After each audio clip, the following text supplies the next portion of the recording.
नमस्कार दोस्तों, SSC CPO का 2023 का नोटिफिकेशन जारी हो चुका है। आज के इस वीडियो में हम सारी बातें डिटेल में करने वाले हैं। एग्जाम का पैटर्न क्या होता है, क्या क्या क्वेश्चंस इसमें होते हैं, सब्जेक्ट्स क्या होते हैं, age, qualification, physical test, physical जो वो भी दो प्रकार के होते हैं, फिर एक इसका मेंस होता है यानी पेपर 2 होता है। हर छोटी से छोटी चीज की मैं जानकारी दूंगा। वीडियो को पूरा एंड तक देखिएगा। मुझे उम्मीद है कि आपके सारे प्रश्नों का जवाब जो है इसमें क्लियर हो जाएगा। आइए शुरू करते हैं। आपको पता ही एसएससी हर साल सीजीएल, सीएचएसएल, एमटीएस, इसी में दिल्ली पुलिस के अंतर्गत सब इंस्पेक्टर की वैकेंसीज इसमें बेसिकली होती है। सीपीओ 2-3 कैटेगरीज में बटा हुआ होता है। आगे बता रहा हूं मैं आपको सारी चीजें। तो सबसे पहले इसका फॉर्म भरना जो है 22 जुलाई से शुरू हो गया है और 15 अगस्त इसकी जो है लास्ट डेट है। एग्जाम की डेट इन्होंने क्लियर नहीं करी है, लेकिन एग्जाम इसका अक्टूबर में होना है। चलिए इसके बाद बात करते हैं इसमें पोस्ट कितनी कितनी है। देखिए इसमें दो प्रकार की चीजें हैं। सबसे पहला तो एक सब इंस्पेक्टर एग्जीक्यूटिव होता है, मेल और फीमेल का चार्ट यहां पे दिया हुआ है, आप वीडियो को रोक के आराम से यहां पे पढ़ सकते हैं। फिर एक होता है sub inspector GD, general duty जो होता है वो यहां पे पूरा दिया हुआ है। आपका बीएसएफ में कितना है, सीआईएसएफ, सीआरपीएफ, आईटीबीपी, एसएसबी, तो टोटल अगर आप यहां पे देखेंगे तो टोटल लगभग 1700 वैकेंसीज यहां पर है ना।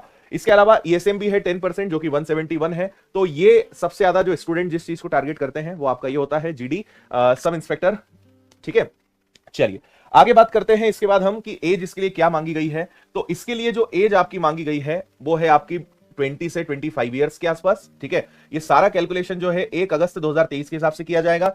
एससी और एसटी कैटेगरी के स्टूडेंट्स के लिए 5 इयर्स का रिलैक्सेशन है, ओबीसी कैटेगरी के लिए 3 इयर्स का है, एक सर्विसमैन स्टूडेंट्स के लिए भी 3 इयर्स का है। तो ये एज यहां पे मिनिमम क्राइटेरिया रहने वाला है। इसके बाद हम बात करते हैं, तो यहां पे और पूरा चार्ट दिया हुआ है, इसको भी आप देख सकते हो वीडियो को रोककर। अब बात करते हैं एजुकेशनल क्वालिफिकेशन की, क्या मांगी गई है क्वालिफिकेशन इसके लिए। तो देखिए इसमें जो कैलकुलेशन है वो 15 अगस्त 2023 के हिसाब से किया जाएगा, यानी लास्ट डेट के हिसाब से किया जाएगा। सिंपल यहां पर बड़ी चीज है कि जो बैचलर डिग्री यानी आपका सिंपल ग्रेजुएशन होना चाहिए। अगर आपका ग्रेजुएशन कंप्लीट है तो आप इस एग्जाम में अपीयर कर सकते हैं। यहां पे लिखा है for the post of sub inspector in Delhi police for male candidates only, male candidate must possess the valid driving licence for LMV motorcycle and car on the date fixed for physical endurance. ठीक है, तो driving licence थोड़ा सा आप बनवा लीजिएगा अगर नहीं है तो। एप्लीकेशन फीस कितनी है, वैसे एसएससी की फीस सभी एग्जाम्स के लिए फिक्स होती है, यहां पर आप देख सकते हैं 100 रुपीज। बाकी फिर कैटेगरीज और बाकी स्टूडेंट्स के लिए इसमें कोई चार्जेस नहीं होते हैं। कहां पे आपको अप्लाई करना है, तो एसएससी की वेबसाइट पर ही ssc.nic.in, इसी पे जाके आपको अप्लाई करना है। ठीक है, scheme of examination, now this is very important, इसको थोड़ा अच्छे से समझिएगा। इसका जो एग्जाम है वो 3 फेज में होता है। सबसे पहला आपका एक कंप्यूटर बेस्ड टेस्ट यानी सीबीटी होगा, जिसमें आपसे सारे विषय यहां पे पूछे जाएंगे। तो आपका जनरल इंटेलिजेंस एंड रीजनिंग यानी रीजनिंग हम कह सकते हैं, दूसरा general knowledge and general awareness, quantitative aptitude यानी मैथ्स, और इंग्लिश कॉम्प्रीहेंशन। सभी के 50-50 क्वेश्चन, 50-50 मार्क्स और 2 घंटे का आपका ये एग्जाम होने वाला है। ठीक है, ये सबसे फर्स्ट फेज है, इसको आप क्लियर करते हैं। इसके बाद आपको फिर मेडिकल टेस्ट के लिए बुलाया जाता है। उसके बाद फिर एक इंग्लिश का पेपर 2 होता है, जो आगे मैं आपको सारी चीजें बताऊंगा। यहां पे भी लिखा हुआ है consist of paper 1 physical standard test and physical endurance test, paper 2 and detail medical examination. ऐसे 4 फेज में आपका एग्जाम बना हुआ है।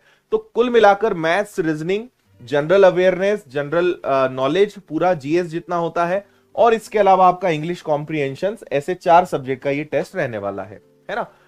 यहां पर जो पेपर 2 होगा, देखिए सबसे पहले आपका होगा पेपर 1, उसके बाद आपका मेडिकल टेस्ट होगा, उसको क्वालिफाई करते हैं तो पेपर 2 के लिए आपको बुलाया जाएगा। और इसमें केवल एक ही पेपर होता है और वो है इंग्लिश लैंग्वेज का, English language and comprehension. 200 questions, 200 marks, 2 घंटे का पेपर। इस यहां पे आप एक और चीज देख सकते हैं, there will be negative marking equal to 1/3, 1/3 यहां पे नेगेटिव मार्किंग रहने वाली है, इसका भी आप ध्यान रखेंगे, है ना। और इसके अलावा बाकी सारी चीजें तो मैं आपको बता ही चुका हूं। चलिए अब जल्दी से हम ये समझ लेते हैं कि पीएसटी और पीटी ये दोनों जो अलग अलग चीजें हैं इनमें क्या होने वाला है। पीएसटी का मतलब होता है फिजिकल स्टैंडर्ड टेस्ट और एंड्योरेंस टेस्ट। स्टैंडर्ड टेस्ट मतलब कि बेसिक स्टैंडर्ड, क्या हाइट और क्या चेस्ट, ये सारी चीजें होनी चाहिए। तो मेल के लिए आप यहां पे पढ़ सकते हैं 170 सेंटीमीटर हाइट है, चेस्ट एक्सपांडेड और अनएक्सपांडेड दोनों दिया है 80 और 85। इसके अलावा फिर अलग अलग जो हमारे अलग अलग पहाड़ी क्षेत्र के जो विद्यार्थी होते हैं उनके लिए हाइट में थोड़ा सा रिलैक्सेशन होता है, लेकिन इसके अलावा यहाँ पे कोई और अलग से रिलैक्सेशन नहीं होता है। ये मेल कैंडिडेट्स के लिए हो गया। और सारी female candidate, all female candidate belonging to scheduled tribes, यहाँ पे 154 हो गया है। और female candidate belonging to hill areas 155 है। ठीक है, और क्लियर है यहां तक सारी बातें? Candidate belong to hill area, all candidate belong to scheduled tribes, यहां पे आप देख सकते हैं इसको। और ठीक है। अब ये होने के बाद फिर सभी के लिए यहां पे एक एंड्योरेंस टेस्ट होता है फिजिकल का। ये आपका मेल और फीमेल का अलग अलग है।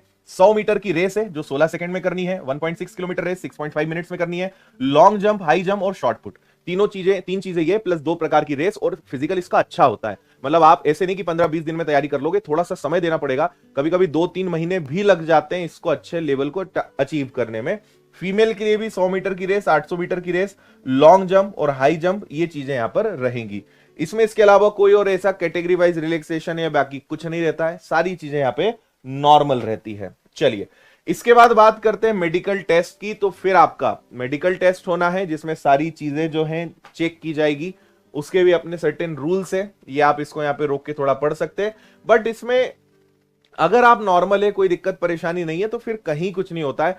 कोई ऑपरेशंस है, कोई सर्जरी हुई है, कोई डिसीज है, तो यहां पे थोड़ा सा वो देखा जाता है। अगर स्वस्थ है आप तो फिर इसमें घबराने वाली कोई बात नहीं हुई है। आई साइट जरूर चेक किया जाता है, वो आप यहां पे पढ़ लीजिएगा, ठीक है। इसके अलावा जो आपका सबसे ज्यादा क्वेश्चन होता है कि सर इसकी प्रोसेस क्या होती है, तो जो मैंने हालांकि समझा दिया है, लेकिन फिर से मैं आपको दिखा देता हूं। आप यहां पे पढ़ सकते हैं PST PT are mandatory but qualifying in nature, है ना। जो फिजिकल टेस्ट है उसके कोई मार्क्स नहीं है, क्वालिफाइंग है। और only those candidate who qualify in PST PT will be allowed to appear in paper 2 examination. जो फिजिकल टेस्ट को क्वालिफाई करेगा उसी को पेपर 2 देने के लिए जो है अलाउ किया जाएगा, है ना। उसके बाद यहां पे आप पढ़ सकते हैं on the basis of their performance in paper 1, paper 2 including bonus marks in NC certificate, candidate will be shortlisted for the appearing in medical examination. यानी पेपर 1, पेपर 2 दोनों के बेसिस पे आपकी लिस्ट बनेगी और आपको जो है फिर मेडिकल के लिए बुलाया जाएगा, है ना भाई। तो ये मुझे लगता है कि सारी चीजें आपको क्लियर हो गई होगी। इसका पीडीएफ हमने टेलीग्राम पे डाल दिया है, डिस्क्रिप्शन में मैं लिंक लगवा दूंगा, तो वहां से आप पीडीएफ डाउनलोड कर लेना। उसमें चैप्टर वाइज सारे टॉपिक्स भी दिए हुए हैं, बहुत बड़ा वो हो जाता है इसलिए मैंने उनको नहीं इंक्लूड करा है। आप आराम से पीडीएफ में देख सकते हैं कि किस सब्जेक्ट में क्या क्या चीजें पढ़नी होती है। लेकिन एसएससी का जो जनरल पैटर्न है, मैथ्स का, रीजनिंग का, इंग्लिश का, जीएस का, वही पैटर्न यहाँ पे रहता है। सीपीओ में ऐसा कोई अलग से नहीं रहता है। मैथ तो अरिथमेटिक एडवांस, वो सारी चीजें आपको यहाँ पे देखने को मिलेगी, ठीक है। सो उम्मीद है चीजें आपको क्लियर हो गई होंगी। बहुत ज्यादा चीजों को ना कवर करते हुए मैंने टू द पॉइंट चीजें आपको बताई है। अगर आपको इसको प्रिपेयर करना है, आप इस एग्जाम को टारगेट कर रहे हैं, मैं सजेस्ट नहीं करूंगा कि आप कोई लाइव क्लासेस इस समय अटेंड करें, क्योंकि सिलेबस एसएससी का अराउंड 8 to 10 मंथ्स का होता है और हमारे पास 3 महीने हैं। तो आप इसको सिर्फ और सिर्फ रिकॉर्डेड लेक्चर्स के माध्यम से ही कवर कर सकते हैं। उम्मीद है सारी बातें यहां तक आपको समझ में आ गई होगी। अगर कोई डाउट है, क्वेश्चन है, कंफ्यूजन है, तो आप कमेंट कर सकते हैं, मैं अलग से वीडियो बना के आपको इन्फॉर्मेशन दे दूंगा। चलिए बाकी समय समय पे आपको गाइड करते रहेंगे, रहेगा, ठीक है। चलिए बहुत बहुत धन्यवाद। जय हिंद, खुश रहिए, मस्त रहिए, मुस्कुराते रहिए, टेक केयर।